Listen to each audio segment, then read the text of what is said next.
नाज़रीन, आप red line देख रहे हैं इंतखाबात के हवाले से। जिस तरह मैंने पहले भी आपको बताया था कि इंतखाबात हो तो गए हैं, ख़त्म तवक्को ये की जा रही थी कि ख़त्म हो जाएंगे और इस्तेहकाम का कोई सिलसिला शक्ल नज़र आएगी।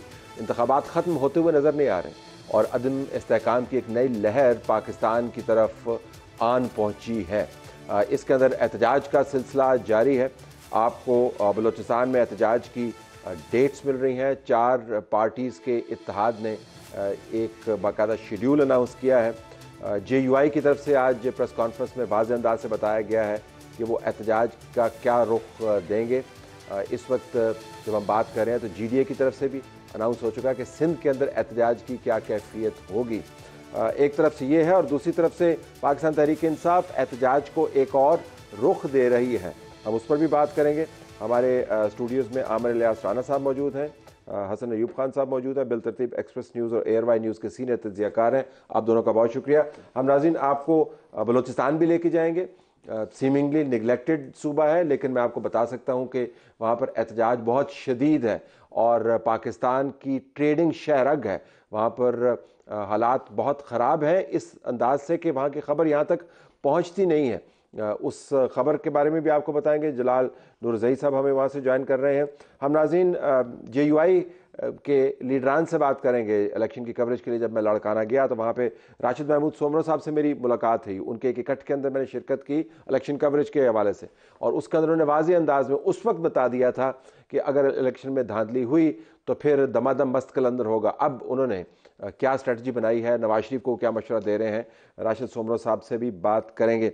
हम आपको पहले ज़रा बता देते हैं कि शेर अब्दुल खान मरवत जो आजकल ऊंची उड़ान उड़ रहे हैं तहरीक इंसाफ की तरफ से, उन्होंने इस एहतजाज को जो उनके बयान के मुताबिक उनकी सीटों के चुराए जाने के ऊपर मुबैना तौर पर होगा, उसको क्या रुख दिया। वो 9 मई के हवाले से ही बात करें।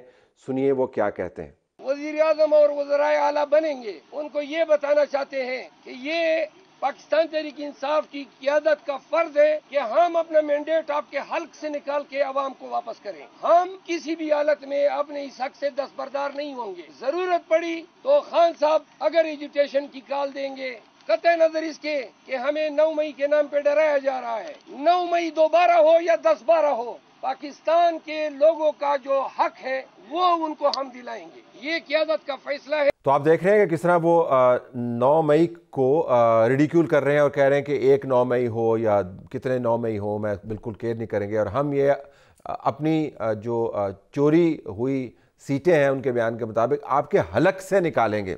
आज केयर टेकर जो चीफ मिनिस्टर हैं KPK के, उन्होंने अली अमीन गंडापुर के घर में जाके बाकायदा उनके वालिद से ताज़ियत की। हैरानी की बात नहीं है, हमारे कल्चर के अंदर अदब लिहाज और इस किस्म के मौके के ऊपर ये काम किया जाता है, लेकिन किसी की आंख से ये बात भी ओझल ना हो कि इस वक्त जब वो जा रहे थे उनके वालिद के वफ़ात के ऊपर उनसे दुआ करने और कंडोल करने के लिए, तो रियासत के इदारे हमें बता रहे थे कि वो अली अमीन गंडापुर को जियो फेंसिंग के ज़रिए तलाश करने की कोशिश कर रहे हैं। तो ये भी एक हैरान कुन सूरत हाल हमारे सामने आई है। इसके ऊपर भी हम बात करेंगे। ज़रा पहले हम जलाल नूरज़ई से बात करते हैं। जी जलाल, अस्सलाम वालेकुम। वालेकुम। ये बताइएगा कि बलूचिस्तान के अंदर जो 4 सियासी जमातें हैं, अब इनकी अपील पर मुसलसल छठे रोज़ भी DROs के ऑफिस के सामने धरना जारी है। अब इसके अंदर BNP भी शामिल है, नेशनल पार्टी भी है, हज़ारा डेमोक्रेटिक पार्टी भी है, पश्तूनख्वा मैप भी है और हमें बताया गया और आप ही की रिपोर्ट है कि क्वेटा, चमन, किला सैफुल्ला, योब, पशीन शाहराह ब्लॉक हैं। पंजाब और KP के ज़मीनी राब्ते मुअत्तल हैं और पश्तूनख्वा नेशनल अवामी पार्टी के एहतजाज के बाद बलूचिस्तान की तमाम हाईवेज़ बंद हैं।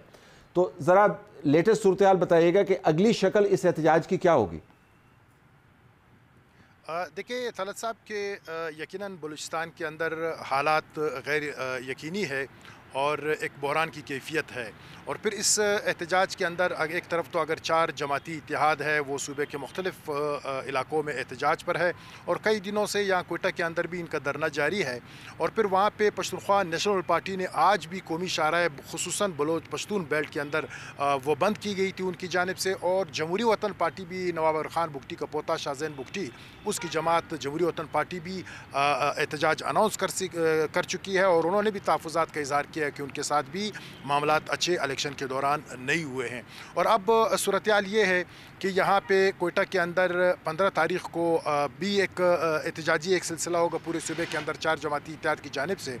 फिर उसके बाद 17 तारीख़ को फरवरी को तमाम उसमें कोयटा के अंदर एक जलसा होगा जिससे इनके मरकज़ी कायदीन महमूद खान अचकज़ई, सरदार अख्तर मेंगल, डॉक्टर अब्दुल मालिक बलोच और हज़ारा डेमोक्रेटिक पार्टी के चेयरमैन अब्दुल खालिक हज़ारा इससे खिताब करेंगे। और फिर उसके बाद 18 को सूबे भर के अंदर तमाम कौमी शाहराएँ वो दोबारा बंद कर दी जाएगी। फिर उसके बाद इसी रोज़ इस एहतजाज के बाद वो आइंदा का लाएअमल देंगे। और इसमें ये जो एतराज़ है इनका मुख्तलिफ है कि बाज़ हवालों से ये है कि पोलिंग स्टेशंस पर वो दोबारा इंतखाबात कराए जाएँ। सर-ए-दस्त जो मुतालबा है, बुनियादी जो मुतालबा है वो ये है कि फॉर्म 45 के तहत नताइज का ऐलान किया जाए, जिस पर शदीद एतराज़ है। और ये काफ़ी हद तक इसमें सदाकत। अच्छा, अगर मैं आपसे पूछ पाऊँ, अमूमन होता ही है कि एतराज़ात आते हैं तो या इलेक्शन ट्रिब्यूनल के पास जाते हैं या फिर आप फौरी तौर पर दोबारा गिनती अगर ऑर्डर हो जाए तो दोबारा गिनती आप करवा लेते हैं।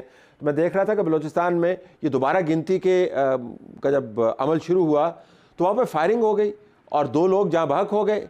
यानी आप इतनी टेंस सूरत हाल है कि आप दोबारा गिनती के मामले को भी सही तरीके से नहीं निभा पा रहे। देखिए तलत साहब कि इसमें देखिए ना, एक तो ये है एक पूरी जो एक मजमुई इन जमातों के हवाले से जो अभी हमने बात की 4 जमाती इत्तेहाद है, इसी तरह जमहूरी वतन पार्टी के हवाले से, यानी ये एक मजमुई तौर पर ये एक एतराज़ है कि नाइंसाफ़ी इन जमातों के साथ हुई है और इन्हें असम्बलियों से बाहर रखा गया है। यानी आप देखें महमूद खान अचकज़ई ने यह ऐलान किया है कि वो असम्बली में नहीं जाएंगे और मुमकिन है कि ये जो 17 तारीख़ को इनका जलसा होगा इसमें सरदार अख्तर मेंगल भी ये ऐलान करे कि उन्होंने भी असम्बली में नहीं जाना है। और ये हकीकत, जैसे मैंने तलत साहब ये बात कही, चूँकि हम इस अमल को देखते रहे, हम कवर करते रहे हैं कि इस तरह के लोग कि जिन्होंने फॉर्म 45 के तहत 500 वोट लिए थे या कुछ ज़्यादा उससे, वो कामयाब हो गए। 7000 पता नहीं कितने वोट हैं। और फिर इसी फॉर्म 45 के तहत एक उम्मीदवार ने 700 से कुछ ज़ायद वोट लिए थे, वो भी फिर हज़ारों वोट जाके लेके वो भी कामयाब हुए थे। तो ये सारे जो एतराज़ात है वो। अच्छा, ये मैं आपसे पूछ पाऊँ, ये फॉर्म 45 आपने खुद इनका मुआयना किया? नाज़रीन, हम आपको ये भी बताएं कि इस्लामाबाद की एक सीट के जो फॉर्म 45 हैं उसका एक बड़ा गहरा तहकीकाती जायज़ा हमारे पास मौजूद है, वो भी इस प्रोग्राम में शामिल है। साकिब तनवीर हमें ज्वाइन करेंगे। उन्होंने जो PTI की तरफ से फॉर्म 45 जारी किए गए हैं जिसकी बुनियाद पर वो इस सीट के ऊपर कामयाबी क्लेम कर रहे हैं, उसका उन्होंने फोरेंसिक्स किया और बड़े दिलचस्प हक़ाइक़ हैं। लेकिन जलाल, ये बताइएगा कि आपने खुद फॉर्म 45 देखे हैं या जो सोशल मीडिया पर घूम रहे हैं उनका आपने तज्ज़िया किया? नहीं, देखिए ना, जो बहैसियत एक रिपोर्टर के ख़बर नवीस के कि हमने इसी फार्म के मुताबिक पहले दिन हमने वो नतीजे अनाउंस किए हैं, हमने इसकी ख़बर दी है कि फ़लाँ हल्के से फ़लाँ जीत गए, फ़लाँ हल्के से फ़लाँ जीत गए। अभी इसमें एक मिसाल आप इसकी ले लें कि जो हज़ारा डेमोक्रेटिक पार्टी के चेयरमैन अब्दुल खालिक हज़ारा, तो हमने इसी बुनियाद पर फॉर्म 45 की बुनियाद पर हमने ये ख़बर दी है कि अब्दुल खालिक हज़ारा जीत गए। फिर उसके बाद इसी जमात के कादिर नायल है, उसकी भी हमने इसी बुनियाद पर ख़बर दी थी। और नेशनल पार्टी के जो कोयटा के PB 44 से वो जीते थे अता बंगुलजई। फिर उसके बाद उबैद गुरगेज जीत गए पीपल्स पार्टी के। तो ये इस तरह की कुछ चीज़ें हैं कि यानी अब देखें कि माजी में भी इलेक्शन पे तहफ़्फ़ुज़ात हुए हैं, इल्ज़ामात धांधली के लगे हैं, लेकिन इस मरतबा जो सूरत हाल बनी है वो मिसाल बहुत ही संगीन किस्म की इसकी एक नोयत और हैसियत है। तो वो इसी बुनियाद पर है कि ये एक मनसूबे के तहत इनके साथ हाथ हुआ है और इन्हें पस पुश रखा गया, इन्हें पीछे रखा गया है। तो अब ये सूरत हाल, जैसे कि आज मौलाना फजल रहमान ने आप देखे उसकी प्रेस कॉन्फ्रेंस के अंदर, तो अब जब वो मौलाना फजल रहमान इस कदर आगे गए तो सूबे की जो बाकी जमातें हैं बलूचिस्तान के अंदर मैं बात कर रहा हूँ, तो वो भी एक इंतहाई कदम की तरफ जाएंगे, क्योंकि अगर वो एक इंतहाई कदम नहीं उठाएंगे तो उनका सियासी मुस्तकबिल ख़तरे से दो चार होगा। जलाल, बहुत शुक्रिया, हमें आपने तफसील के साथ बताया कि सूरत हाल क्या गंभीर समस्या है। यानी आप A to Z हर तरफ एहतजाज है। देखिए, एहतजाज तो है, लेकिन ये जो देखिए जब स्प्लिट मैंडेट आएगा ना तो ऐसी सूरत हाल तो पैदा होगी। गो के यानी आप देख लें कि सवाए यानी KP और सिंध के हवाले से इन दो को साइड पे कर दें तो पंजाब और बलूचिस्तान की सूरत हाल ऐसी है। और बिलखुसूस अगर बात है बलूचिस्तान के हवाले से तो हम लोग KP में तो अवामी नेशनल पार्टी जिस तरह की ये बातें कर रहे हैं वो तो कह रहे हैं कि उन्होंने भी एहतजाज का ऐलान किया हुआ, लेकिन यहाँ आज ML ने वाज़ेह अंदाज से और उन्होंने धमकी साथ दी है कि आपने हमें वोट से बाहर रखा है। उनके इल्ज़ाम के मुताबिक अगर आप हमें एहतजाज से बाहर रखना चाहेंगे तो हम आप वली खान से ज़्यादा मुझे सख्त पाएंगे। बड़ा क्लियर अंदाज से बताना जी। इसमें तो अब इंगेज करने की ज़रूरत है, जिनके तहफ़्फ़ुज़ात हैं तहफ़्फ़ुज़ात दूर करने की ज़रूरत है। देखिए बेईमानी तो किसी के साथ नहीं होनी चाहिए ना, जो जीते हुए हैं उनको जीता हुआ डिक्लेयर करना चाहिए। जिस तरह ये आपके फरमा रहे थे कॉरेस्पॉन्डेंट कि 500 वोटों वाले को उन्होंने जिता दिया और अचानक से जो है ना उसके 7,000 वोट निकल आए। तो अब ये देखना है कि मार्केट में फॉर्म 45 भी बहुत ज़्यादा है तलत साहब, ऐसी बात नहीं है। यानी एक ही पोलिंग स्टेशन की अगर 4 फॉर्म 45 है तो चारों के ऊपर जो नताइज सामने आ रहे हैं वो चारों मुख्तलिफ हैं। तो मतलब ये चीज़ें भी देखनी चाहिए कि ये बहुत सी ज़्यादा हेरा फेरी भी चल रही है, 2 नंबरें भी चल रही हैं। लेकिन अब इसका वे आउट जो मुतलका इदारा है इलेक्शन कमीशन ऑफ पाकिस्तान की, उसने तलाश करना है। और अगर वो वे आउट तलाश करने में नाकाम रहता है तो फिर तो क्योस है। आमिर, तवक्को ये थी कि इन इंतखाबात के ज़रिए गुस्सा निकलेगा, और जब गुस्सा निकलता है तो थोड़ी बहुत हलचल तोड़ फोड़ भी होती है, लोग एतराज़ात भी उठाते हैं। जब गुस्से वाले इंतखाबात नहीं थे 2013 के, तब भी तोड़ फोड़ का अमल जारी था, धरने सारे वहाँ से शुरू हुए जिसके 4 हल्के सिर्फ बीच में इन्वॉल्व थे। 2018 के ऊपर बहुत ज़्यादा एतराज़ात थे, लेकिन फिर भी थोड़ी बहुत मुँहमारी करते हुए अब असम्बलियों के अंदर बैठ चले गए थे। ये तो ख्याल ये नहीं था किसी को कि पाकिस्तान के अंदर इस किस्म का तहलका मच जाएगा। डिड यू एवर एंटिसिपेट कि ऐसा होगा? नहीं, मैं बिल्कुल, सच्ची बात है कि जिस तरह इमरान खान को वोट पड़ा है वो अनप्रेसिडेंटेड है।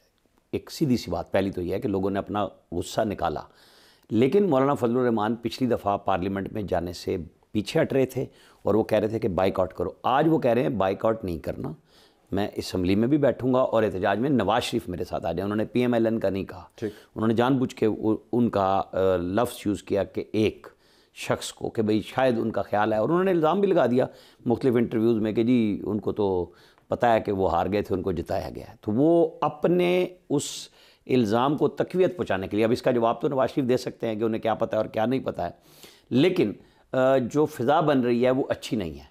अब हुकूमतें बनने का अमल 29 फरवरी तक होना है, यानी ओथ होगा और उसके बाद 3-4 दिन में हुकूमतें बनेगी, तो फिर आने वाली हुकूमतों ने इनको टैकल करना है। ये मुनज़्ज़म एहतजाज होगा, अभी तो चल रहा है, क्योंकि जो फॉर्म 45 की जंग है, आप देखें कि जो कोयटा में तो पहले भी जो सूरी साहब थे वो सुप्रीम कोर्ट के स्टे पे टाइम गुजार गए। इमरान खान साहब को सुप्रीम कोर्ट ने गिनती से ही रोक दिया। अब सारों की गिनतियाँ भी हो रही हैं, रिकाउंटिंग शुरू है, फॉर्म 45 के ऊपर हो रहा है चेकिंग कि जी कुछ लोग कह रहे हैं कि ये जाली हैं, कुछ ऑडियो आई हैं जैसे उस्मान डार की कि जी सब ओरिजिनल मेरे पास है, आप आके देख लें। अब वो अदालतों में ही जाना है। अब या तो आप एहतजाज से इसको फाइनल करा लें कि जी मुल्क बंद कर दें, जो तहरीक लब्बैक ने पहले 2 दफ़ा करके दिखाया, तो क्या ये कोयटा से निकल के एहतजाज इस्लामाबाद आएगा, लाहौर जाएगा, पेशावर में होगा। देखें ना, वहाँ PTI की जहाँ पे मुसलसल जीत हो रही है, अब जमात इस्लामी के 3 MPA उड़ा दिए उन्होंने जी। अच्छा, वहाँ वो ठीक है, लेकिन अगर पंजाब में 2 आज़ाद MPA PTI से हट के जीत गए, एक नून का कोयटा से और एक बखर मेरे शहर दरिया खान पड़ोस से अहमद नवाज नवानी जीत गए, तो वो धांधली है। लेकिन फिलहाल तो इशू ये नहीं है कि PTI क्या कह रही है, फिलहाल इशू ये है कि पाकिस्तान के अंदर तमाम सियासी जमातें इसको टैकल कर रही हैं। और फॉर्म 45 जो है ये बड़ा दिलचस्प इस हवाले से, अगर मैं सिर्फ PTI के फॉर्म 45 को देख रहा होता तो शायद मैं शक में मुब्तला होता कि इसका 2 नंबरी है, लेकिन उसके ऊपर जितने कैंडिडेट्स मौजूद हैं उन सब ने अपने अपने पोलिंग एजेंट्स के जरिए वो फॉर्म 45 उठाए हुए हैं। लेकिन तलत साहब किसी पर बायोमेट्रिक नहीं है, किसी पर साइन नहीं है, किसी पर क्या नहीं है, ये बात माने आप, ये बिल्कुल बात दुरुस्त है। लेकिन इसमें ना अब आप तरीके से तस्लीम कर सकते हैं मौलाना Asad Mahmood, somebody has to have the record। नहीं, मौलाना फजलुर रहमान के साहबजादे, देखिए इर्रेगुलरिटीज इतनी ज्यादा हो, इलेक्शन कमीशन के पास जो है, देखें ना मौलाना फजलुर रहमान के साहबजादे असद महमूद, उनके 47 जारी हो गए, रिजल्ट जारी हो गए और 6 हल्कों में पोलिंग स्टेशन पे पोलिंग ही नहीं हुई। वो इलेक्शन कमीशन ने 16 के लिए कर दिया। वो जो वहाँ से हैं एक उम्मीदवार, वो यहाँ पे हाई कोर्ट में आ गए, वो कल उसका फैसला होता है, लेकिन बेज़ाब्तियाँ तो नज़र आ रही हैं। देखिए फॉर्म 45 के उधर थोड़ा सा स्टे कीजिएगा, क्योंकि ये क्रूशल है। ठीक है, मान लिया है कि फॉर्म 45 जो है वो उसके अंदर बहुत ज़्यादा 2 नंबरी है, तो फॉर्म 47 जो जारी किया वो तो मुस्तनद है ना, ये मान लेते हैं।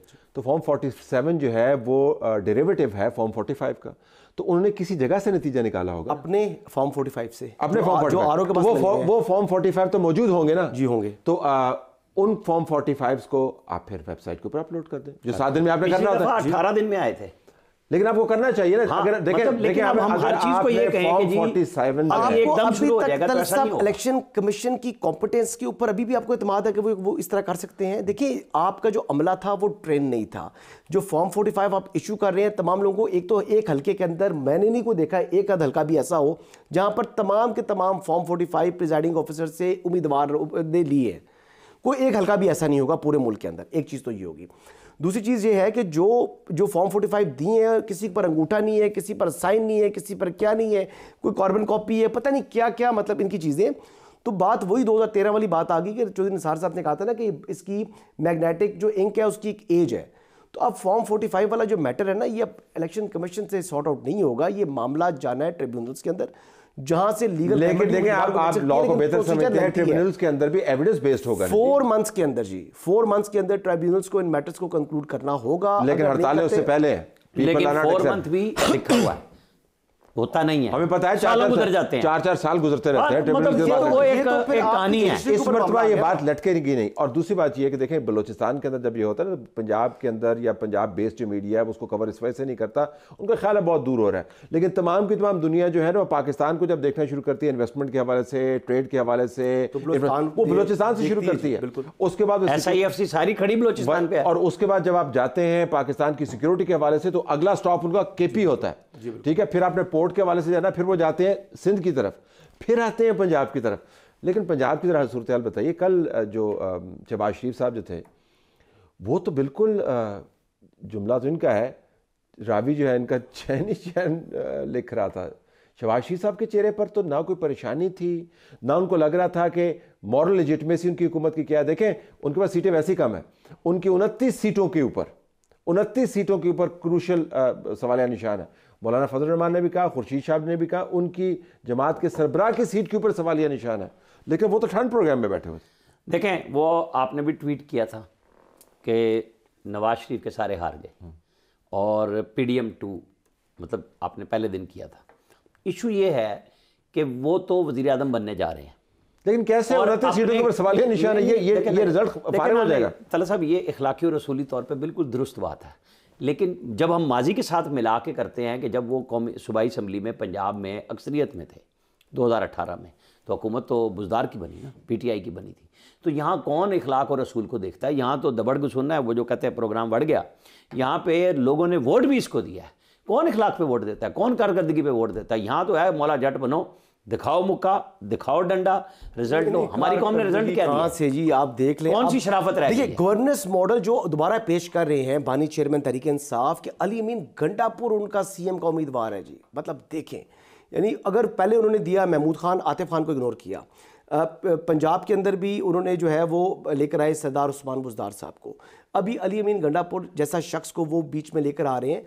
तो मतलब फिर तो दूध और शहद की नहरें ही बहेंगी। वो शहद भी खालिस किस्म का शहद वो आपको पता है इस्तेमाल करते हैं, और फरावानी से इस्तेमाल करते हैं। और जहाँ से सबसे पहली मरतबा तो इस्लामाबाद से बरामद हुई थी ना वो शहद की बोतल उनकी गाड़ी। लेकिन उनकी तरफ से तो जनाब बयान वाज़े आ गया है कि हम किसी तौर रिकनसाइल नहीं करेंगे। अगरचे मेरी खबर ये है कि रियाज साहब जो हैं वो बहुत कोशिश कर रहे हैं कि PTI और पीपल्स पार्टी का आपस में अभी भी किसी ना किसी तरीके से कोई राब्ता बन जाए, और इवेंचुअली असम्बली के अंदर PTI और पीपल्स पार्टी की हुकूमत हो जाए, तो फिर उनके भी बहुत सारे मामला सीधे हो जाते हैं। ये काविशें जारी हैं। लेकिन मेरा मानना यह कि हुकूमत साजी का अमल दोस्तों और नकादों को मिला के अगर आप देखें तो नून लीग की हालत जो है बुरी लगती है। हुकूमत फंक्शन कैसे करेगी? लेकिन मुल्क कैसे चलेगा? अगर 1 मिनट के लिए एज्यूम कर लें कि जी मुस्लिम लीग नवाज साइड पर हो जाती है, या तो दोबारा इंतखाबात कराएं या फिर मुस्लिम लीग नवाज से ही मुल्क को चलाएं। देखें, मुल्क के हालात नहीं है तलत साहब।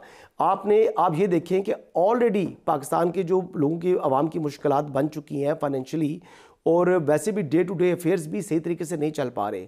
तो अगर मुल्क को चलाना है, मेरे ख्याल से दोबारा इंतखाबात के मुताबिक हो नहीं सकते। इस मैंडेट के साथ, इस तनाज़े के साथ, इन हड़तालों के पेश नज़र, इन सवालों एंगेज करें, लेकिन एंगेज करके फॉर्म 45 से नहीं चेंज कर सकते। तलत साहब, 2-3 चीज़ें हैं इसके अंदर। हम किताबी निसाबी बात भी कर लेते हैं कि मरियम नवाज ने आज एक ट्वीट कर दिया कि जी मेरे वालिद साहब के हुक्म पे हम दोनों चलेंगे। हुक्म तो हमेशा उनका ही होता है।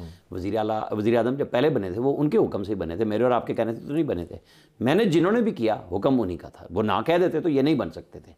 आज भी उन्हीं के ट्वीट से जो मरियम औरंगज़ेब ने किया कि ये वज़ीर आला है, क्योंकि उन जो आप बात कर रहे थे कि वो मुतमईन थे, मुतमईन तो इनको इसलिए थे कि उन्हें घर से तो पता था कि मैंने ही बनना है। नवाज शरीफ तो इलेक्शन पंजाब में तमन्नी है तो मुझे समझ आती है, पंजाब में तो नंबर फिर भी पूरे कर लेंगे खींच के, मुझे मरकज नहीं, पंजाब में तो 188 वहां पे आपके इस वक्त 188 PMLN के अगर आपके 33 भी खराब निकल आते हैं फॉर इंस्टेंस, तो आपके पास जो है कंफर्टेबल पार्टी को छोड़ दें। मरकज में तो सिंपल सी बात है, आप और हम इस फार्मूले पे चल सकते हैं कि शहबाज शरीफ में इतनी लचक मौजूद है कि वो सबको लेके राजी करके जैसे 16 महीने चलाए। लेकिन वो जो हसन ये कह रहे हैं ना जी मुल्क चलाना है, मुल्क तो फिर इसमें बढ़ जाना है, क्योंकि आप नहीं सिंपल सी बात है, पीपल्स पार्टी प्राइवेटाइजेशन की, ये निजाम हुकूमत की बात कर रहे हैं, पाकिस्तान की बात है, निजाम हुकूमत की नहीं, पीपल्स पार्टी ओपनली प्राइवेटाइजेशन की मुखालिफ है और पूरा मॉडल आ रहा है जो पॉलिटिक्स और टेक्नोक्रेट्स के ऊपर। आप कैसे वो जरदारी साहब वहां पे करने देंगे? आपने फवाद से बकायदा जो है प्रोसेस इनिशिएटिव करवा दिए हैं आपने, वो तो इलेक्शन कमीशन ने रोक दिया, वरना काम हो जाना था। बात ये है कि ये अब जो मॉडल चलना है जिसमें टेक्नोक्रेट आएंगे और वो टेक्नोक्रेट्स की तलाश जारी है, ये सारे अवेलेबल हैं निगरान हुकूमत के। एक ऑलमोस्ट फाइनलाइज भी हो गया था, लेकिन उसका चूंकि स्वीडिश पासपोर्ट था, उसने कहा जी मैं पासपोर्ट नहीं छड़ना। 1,70,00,000 वोट पड़ा PTI को, जो अभी तक के जो फिगर्स आए हैं, और 4,30,00,000 दीगर जमातों को पड़ा। अब देखिए ऐसे माहौल के अंदर भी 1,30,00,000 वोट लेगी, 1,70,00,000 वोट लेगी PTI, जब उसकी फर्स्ट और सेकंड ईयर लीडरशिप सामने नहीं है। ये थर्ड ईयर की लीडरशिप थी और जिन्होंने कैंपेन भी उस तरीके से नहीं की और फिर भी उनको वोट मिल गया। तो मेरे ख्याल से तहरीक इंसाफ को अब ये चाहिए, जो इनके आज़ाद उम्मीदवार हैं ये आएँ और बैठें और मुल्क को आगे चलाने के लिए सोचें। अदरवाइज देखिए ऐसा नहीं होगा। अगर इन्होंने वो असेंबली में इमेजिन करें, वो असेंबली मैनेज करें, वो इमेजिन करें कि आप कैसे उसको मैनेज करेंगे और कैसे उसके ऊपर हम क्या क्या रिपोर्ट करेंगे, जिसके अंदर ये तमाम लोग जो हैं, जिसके अंदर 19 मतलूब हैं, 19 लोग मतलूब हैं, और जो सेकंड नंबर पर आए वो 22 ऐसे लोग हैं जो क्लेम करते हैं वो जीते हुए हैं, लेकिन सेकंड नंबर पर ये सब 9 मई में मतलूब हैं। ये जो कह रहे हैं ना 9 मई वाले, मैं बड़े अरसे से ही कह रहा हूं कि जी इस कहानी को सजाएं खत्म नहीं कर सके, आपने खत्म तो नहीं कर सके ना। आप फौजी अदालतों को छोड़ दें, दहशतगर्दी की अदालतों में आपने एविडेंस क्यों नहीं कराए? नहीं कराए, अब आप कैसे कराएंगे? तो पब्लिकली इंडोर्स्ड है, आप कैसे करवाएं? मतलब अब ये तो उन्होंने कह दिया हम 9 नहीं 10 करेंगे।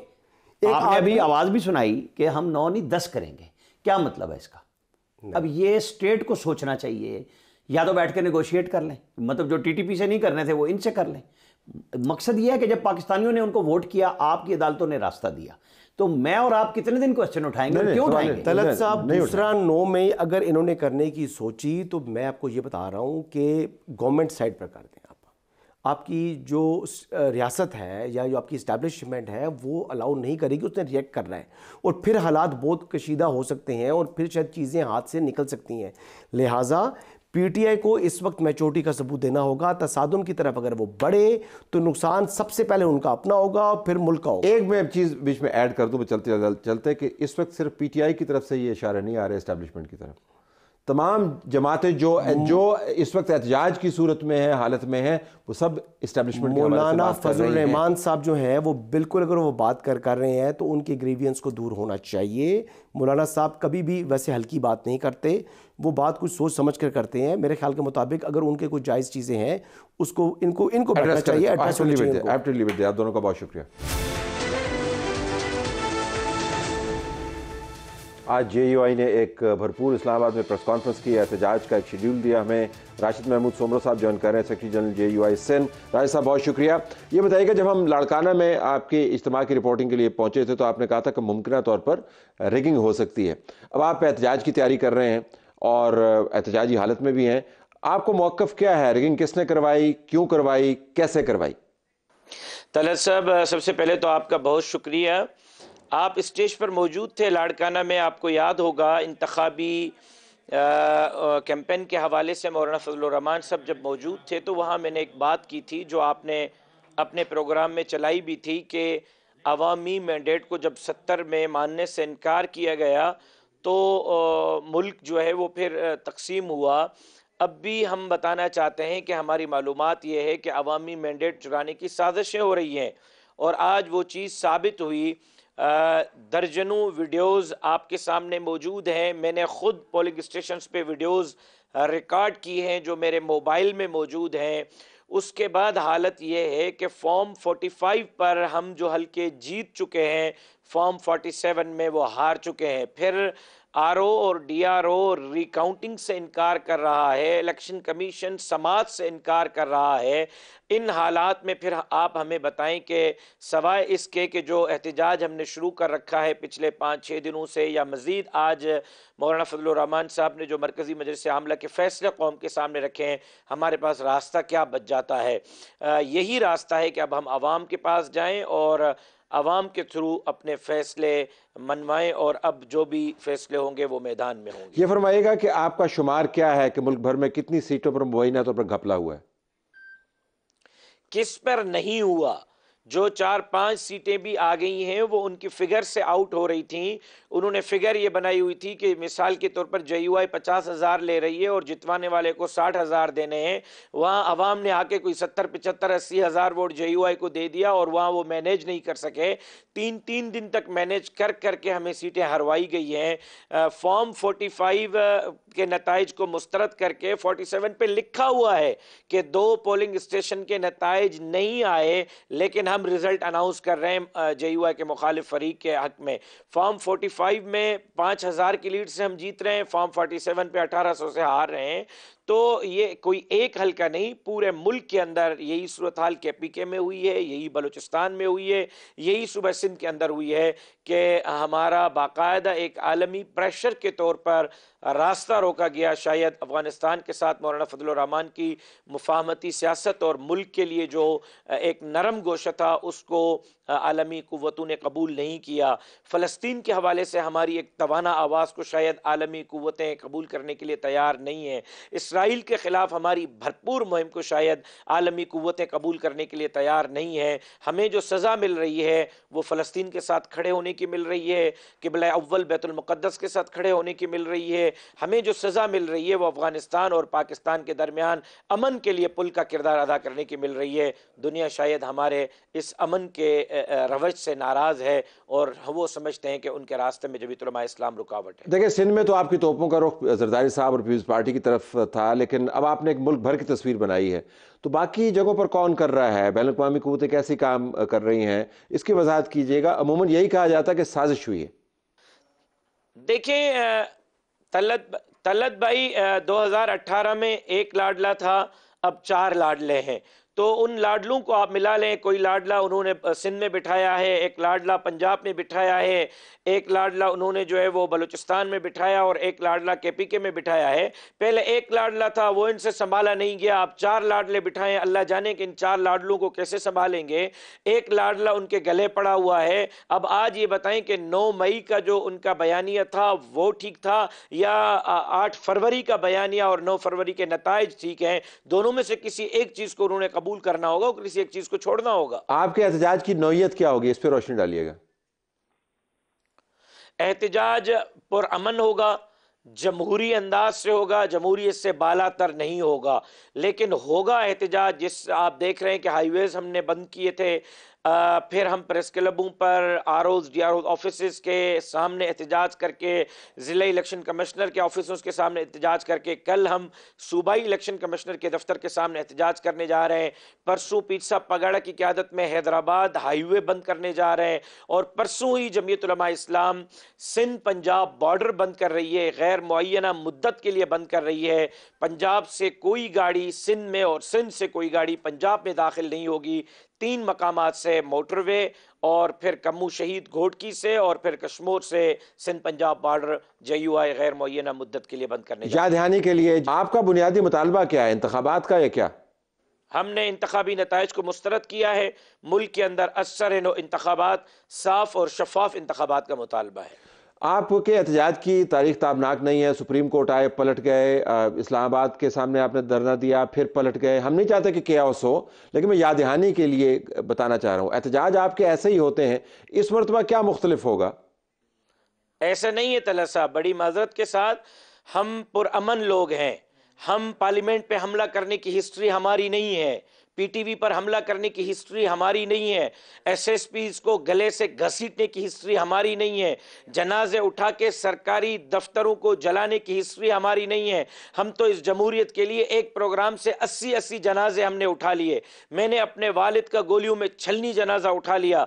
मौलाना फजलुर रहमान साहब पर 3 खुदकुश धमाके हुए, हमने उसको इस जमहूरियत के लिए बर्दाश्त किया। लेकिन आप बताएं कि इस्लामाबाद आने के बाद, पार्लियामेंट आने के बाद, सुप्रीम कोर्ट आने के बाद इमरान अहमद खान नियाजी की हुकूमत बच सकी? क्या वो टिक सकी? क्या उसको लाने वाले इमरान अहमद खान नियाजी की हुकूमत को बचा सके? नहीं। हमारी पुरअमन एहतजाज के नतीजे में वो स्टेप बाय स्टेप थी, मरहलावार थी, उसकी नौयत हम खुद तय कर रहे थे। कितने दिन बैठना है, कहाँ बैठना है, किस रोड पर बैठना है, किस रोड पर नहीं बैठना है। जब हमने तय किया कि हमें बैठना है इस्लामाबाद के हुदूद के अंदर, तो हम हुदूद में बैठे, किसी ने हमें रोका नहीं। लेकिन जब हमने तय किया कि हमने सुप्रीम कोर्ट के दरवाजे पे बैठना है, तो हम सुप्रीम कोर्ट के दरवाजे पे बैठ गए। ये तरीकेकार हम तय करते हैं कि एहतजाज कितने दिन का होगा, किस नौयत का होगा, कहाँ होगा, लोकेशन क्या होगी, लेकिन नताइज हमने हासिल करके दिखाए। अब भी हमारे एहतजाज की नौयत हम तय करेंगे, नताइज आपको दिखाएंगे कि ये हुकूमत जमीयत उलमा इस्लाम के बगैर नहीं चल सकती। मौलाना फजलुर रहमान के बगैर पाकिस्तान में सियासत नामुकम्मल है। अगर मौलाना फजलुर रहमान को आप सियासत से आउट करेंगे, आप सब आउट होंगे। अब इस वक्त एनआरओ आपने नहीं देना है, एनआरओ मौलाना फजलुर रहमान साहब ने देना है। एनआरओ की जरूरत हमें नहीं है, मौलाना फजलुर रहमान साहब को नहीं है, इनको एनआरओ की जरूरत है। और मौलाना फजलुर रहमान अब किसी को एनआरओ नहीं देंगे। नवाज शरीफ को अपोजिशन में बैठने का मशवरा क्यों दे रहे हैं आप? मौलाना फजलुर रहमान साहब ने उनको मशवरा दे दिया है कि वो अपोजिशन में बैठें। पिछली मरतबा भी उन्होंने मौलाना साहब का मशवरा नहीं माना। अगर 2018 में वो मौलाना फजलुर रहमान साहब का मशवरा मान लेते, असेंबली से इस्तीफ़ा दे देते, इस्तीफ़ा नहीं दिया, फिर हुकूमत न करते 16 महीने की, उसका मशवरा नहीं माना, खमियाजा भुगता है। मियाँ साहब को अब मौलाना फजलुर रहमान साहब का मशवरा मान लेना चाहिए। इसी में खैर होगी, इसी में मियाँ साहब की सियासत की बका होगी। बहुत शुक्रिया राशिद सोमरो साहब। नाजरीन, राशिद सोमरो हमें ज्वाइन कर रहे थे, सेक्रेटरी जनरल JUI सिंध। असल मामला फॉर्म 45 का है। PTI की तरफ से कहा जा रहा है कि फॉर्म 45 कुछ और नताइज दे रहे हैं, फॉर्म 47 कुछ और नताइज दे रहे हैं। साकिब तनवीर पाकिस्तान के बड़े जाने पहचाने जर्नलिस्ट हैं। इन्होंने फॉर्म 45 का एक फोरेंसिक तज्जिया किया है NA 46 का, और कुछ ज़बरदस्त चीज़ें इन्होंने सामने लेके आए हैं। ये जो कहा जा रहा है कि फॉर्म 45 जो सर्कुलेट कर रहे हैं, ये वाक़तन क्या तमाम मसाइल से पाक हैं? हम जब साकिब को ब्रेक के बाद जब लेंगे तो उनसे पूछ रहे होंगे कि फॉर्म 45 की असल वक़्त क्या है, जो अवेलेबिलिटी है फॉर्म 45 की उसमें, और जो प्रोसीजर है उसमें कितना फ़र्क है। असल मामला फॉर्म 45 का है, वो फॉर्म जो पोलिंग एजेंट को दिया जाता है प्रिजाइडिंग ऑफिसर की तरफ से, जिसके ऊपर हर पोलिंग स्टेशन का रिज़ल्ट मौजूद होता है। तमाम जमातें जिनका पोलिंग एजेंट वहाँ पर मौजूद होता है वो फॉर्म रिसीव करती हैं। PTI का मानना ये है कि फॉर्म 45 के ऊपर जो इंदराज है वो फॉर्म 47 जिसके अंदर तमाम पोलिंग स्टेशन का रिज़ल्ट इकट्ठा करके दिया जाता है उससे मुताबिकत नहीं रखता। फॉर्म 45 पर हम जीते हुए हैं, 47 के ऊपर किसी और को जितवा दिया गया। एक इस्लामाबाद की सीट है NA 46, जहाँ से अंजुम वकील और आमिर मसूद का मुकाबला था PTI की तरफ से, और अंजुम वकील पाकिस्तान मुस्लिम लीग नून की तरफ से। इसके फॉर्म 47 का साकिब तनवीर ने एक फोरेंसिक तज्जिया किया है। सोशल मीडिया एडिटर हैं इंडिपेंडेंट उर्दू के। साकिब, बहुत शुक्रिया आपने हमें ज्वाइन किया। ये बताइएगा कि जो फॉर्म आप जिसका हमने तज्जिया किया है वो फॉर्म PTI की तरफ से सर्कुलेट किया गया, जिसकी बुनियाद पर उन्होंने कहा है कि हम यहाँ से जीते हुए हैं, तो आपने इसका क्या तज्जिया किया, उसकी फाइंडिंग्स क्या है? जी थैंक यू सर साहब। अच्छा, बेसिकली जब से तहरीके इंसाफ ये इलेक्शन खत्म हुए हैं तो उनका एक नैरेटिव बिल्डिंग वो ये कर रही है कि उनके साथ तकरीबन 80 से ज़ायद नशिस्तों के ऊपर धांधली हुई है, और उसके लिए वो स्मोकिंग गन के तौर पर इन फॉर्म 45 को इस्तेमाल कर रही है। तहरीके इंसाफ ने एक वेबसाइट बनाई है जिसके ऊपर तमाम के तमाम फॉर्म 45 जो उनको मिले हैं वो अपलोड करके ये साबित करना चाह रहे हैं कि उनके जो रिजल्ट थे उनको मैनिपुलेट किया गया। उनकी वेबसाइट की अगर बात करूँ तो उसके जो टाइटल है उसमें ये लिखा हुआ है कि एविडेंस ऑफ इलेक्शन मैनिपुलेशन इन पाकिस्तान। अब उस वेबसाइट के ऊपर हम जब गए तो वहां पर तकरीबन 19 हल्कों के फॉर्म 45 उन्होंने अपलोड किए हैं, और हर हल्के की अगर बात करें तो एक हल्के के अंदर पोलिंग स्टेशन की तादाद 300 से 325 होती है। और 19 हल्कों के वहां पर फॉर्म मौजूद हैं, जिसको जब रिव्यू करना बहुत मुश्किल काम है। तो हमने किया ये कि हमने सिर्फ एक हल्के को लिया, इस्लामाबाद के एक हल्के को, NA46 को, और उसका हमने एनालिसिस किया। और उस एनालिसिस में हमें ये पता चला कि 342 फॉर्म में से 109 फॉर्म ऐसे हैं जिनके अंदर बेदाबतियां हैं, या जिन्हें अगर आप कोर्ट ऑफ लॉ में प्रेजेंट करेंगे तो शायद जो जज है या इलेक्शन ट्रिब्यूनल वो उसको उठा के बाहर कर देगा। उसकी क्या वजह है इसकी? अच्छा, इसकी वजह यह है कि फॉर्म 45 होता है, उसके ऊपर आपको जो पोलिंग एजेंट है उसके सिग्नेचर चाहिए, आपको प्रिजाइडिंग अफसर के सिग्नेचर चाहिए, आपको असिस्टेंट प्रिजाइडिंग अफसर के सिग्नेचर चाहिए, और अगर कोई इलेक्शन ऑब्जर्वर वहां पे मौजूद है उसके सिग्नेचर चाहिए आपको। सबसे इंपॉर्टेंट उसमें होता है सिग्नेचर और थंब इम्प्रेशन जो प्रिजाइडिंग अफसर का है, जिसके बगैर जो है वो रिजल्ट को नहीं मान सकता।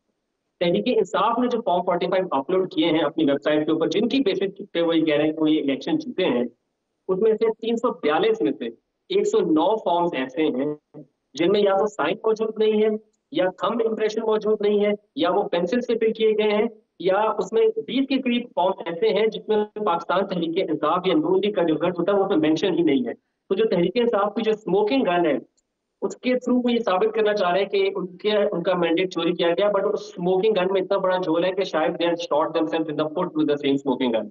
अच्छा, ये बताइएगा कि ये जो फॉर्म्स हैं इसके ऊपर जो प्रोसीजरल चीज़ें हैं जिसकी वजह से हम ये कह सकते हैं कि मुस्तरद फॉर्म हैं, ये मौजूद नहीं है। अब इनकी एक कॉपी तो ज़ाहिरन प्रिजाइडिंग ऑफिसर के पास भी होगी, उन कॉपीज़ का हमें इल्म नहीं है, वो शायद 7 से 15 दिन के अंदर इलेक्शन कमीशन को उसको अपलोड करना है। तो आप क्या तवक्को कर रहे हैं कि इन फॉर्म्स में और उन फॉर्म्स में मुमकिना तौर पर, क्योंकि आपने वो फॉर्म्स देखे नहीं हैं, फ़र्क भी हो सकता है? अगर फ़र्क हुआ तो इनका ये केस पिट जाएगा? जी जी, ये इसमें 100% फर्क होगा। मैं सिर्फ आपको एक एग्जांपल दूंगा। NA46 का जो पोलिंग स्टेशन नंबर 237 है, IMCB FN3 इस्लामाबाद स्कूल, ये इसका फॉर्म है जो तहरीक इंसाफ ने रिलीज किया है। तहरीक इंसाफ ने इसके 2 फॉर्म रिलीज किए हैं, दोनों के रिजल्ट में डिफरेंस है, मगर दिलचस्प बात यह है कि दोनों में पाकिस्तान तहरीक इंसाफ जीती है। अब ऐसा तो नहीं हो सकता कि एक ही पोलिंग स्टेशन के 2 रिजल्ट हो, जिससे साबित होता है कि इनमें से एक तो जाली है। तो जो इवेंचुअली जो रिजल्ट इलेक्शन कमीशन डालेगा वही रस्मी होगा। मैंने 2018 के जो फॉर्म 45 इलेक्शन कमीशन की वेबसाइट पे मौजूद है उनको मैंने देखा है, उनमें हर फॉर्म 45 के ऊपर आपको प्रिजाइडिंग अफसर के साइन नजर आएंगे, उनका NIC नंबर नजर आएगा, उनके साइन नजर आएंगे, उनका नाम नजर आएगा। जो तहरीक इंसाफ की तरफ से जारी किए गए उनमें मौजूद नहीं है। इसमें कभी इम्कान है कि शायद जब इलेक्शन कमीशन अपना रिजल्ट जारी करे तो उसमें शायद कुछ पोलिंग स्टेशन के रिजल्ट सेम हो, बट ये बहुत मुश्किल है कि जो सेम रिजल्ट जो रिजल्ट तहरीक इंसाफ चाहती है वो इलेक्शन कमीशन की तरफ से जारी एक ही पोलिंग स्टेशन पे से जो 2 फॉर्म है 237 जो आपने अभी दिखाए, ये उनकी वेबसाइट से आपने लिए हैं? जी जी बिल्कुल। ये और एक में अंजुम अकील खान जो है वो 273 ले रहे हैं और उसी पोलिंग स्टेशन से दूसरे फॉर्म के ऊपर 70 ले रहे हैं, और एक फॉर्म में आमिर मसूद जो है 288 ले रहे हैं, और उसी पोलिंग स्टेशन में से वो 320 ले रहे हैं। यही फॉर्म देख रहे हैं ना आप इस वक्त? जी बिल्कुल, जी बिल्कुल।